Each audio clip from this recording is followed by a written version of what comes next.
It has been asked and answered by generations before us. The other side knows they have embraced yesterday's policies. World consumption of oil is still going up. If it were possible to keep it rising during the 1970s and 1980s by 5% a year, as it has in the past, we could use up all the proven reserves of oil in the entire world by the end of the next decade. This is another video comparing Barack Obama to Jimmy Carter, probably the worst president we've had in the last 50 years at least. His inflation went up to practically 15% during his administration. His energy program was dismal. Gas prices soared. They had us turning our thermostats to 55 degrees at night and 65 during the day. It was really not a good time. Gas lines, etc. So now let's compare Mr. Obama to Mr. Carter. It's more of the same versus change. It's the past versus the future. President Carter says there are many similarities between the election in 1976 and in 2008. I ran on a platform of change. That, Iowa, is what change is. That is the choice in this election. For a change. Jimmy Carter, a leader for a change. But if we all cooperate and make modest sacrifices, if we learn to live thriftily and remember the importance of helping our neighbors, then we can find ways to adjust. In just 10 years, these 3 steps will produce enough renewable energy to replace all the oil we import from the Middle East.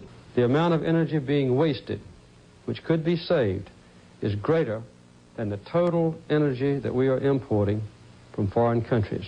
But we could save all the oil that they're talking about getting off drilling if everybody was just inflating their tires. Some of these efforts will also require dedication, perhaps even some sacrifice from you. We can't drive our SUVs. Our cars would continue to be too large and inefficient.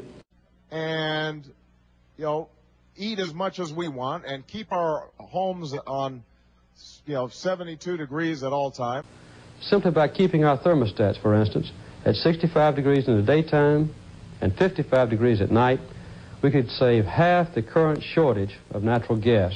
These 3 steps will produce enough renewable energy to replace all the oil we import from the Middle East. You could actually save just as much.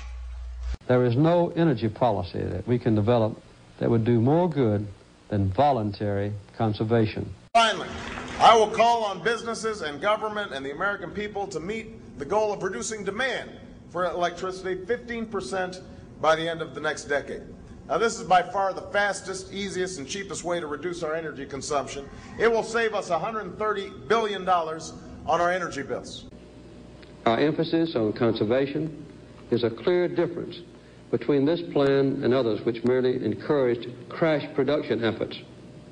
Conservation is the quickest, cheapest, most practical source of energy.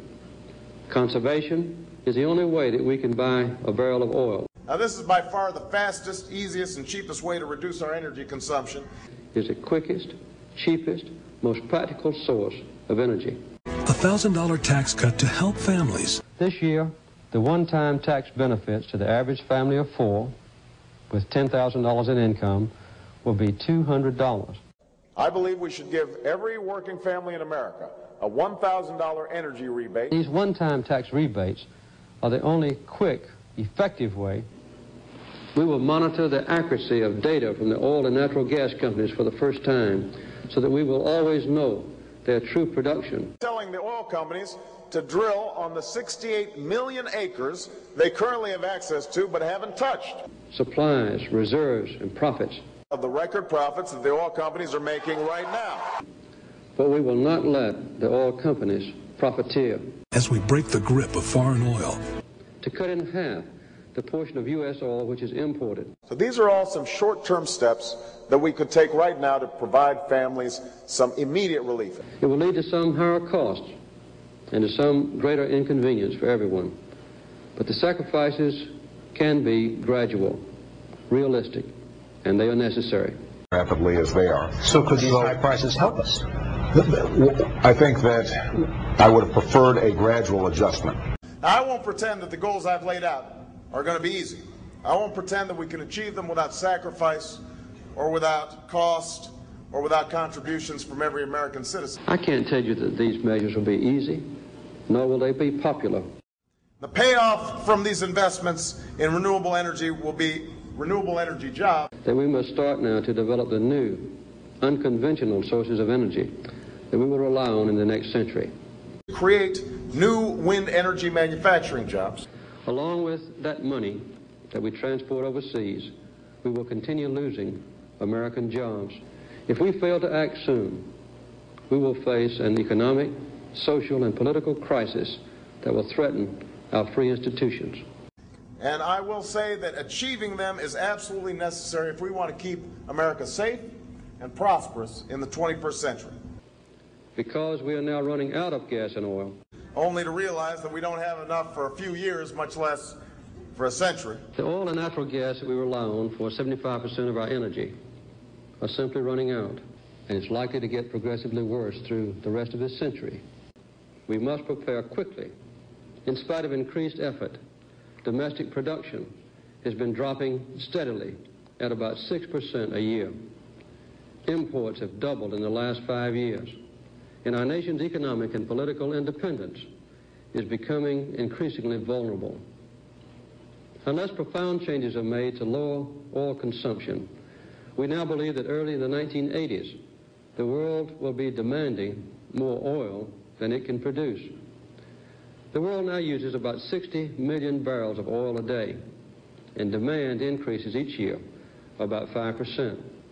This means that just to stay even, we need the production of a new Texas every year, an Alaskan North Slope every 9 months, or a new Saudi Arabia every 3 years.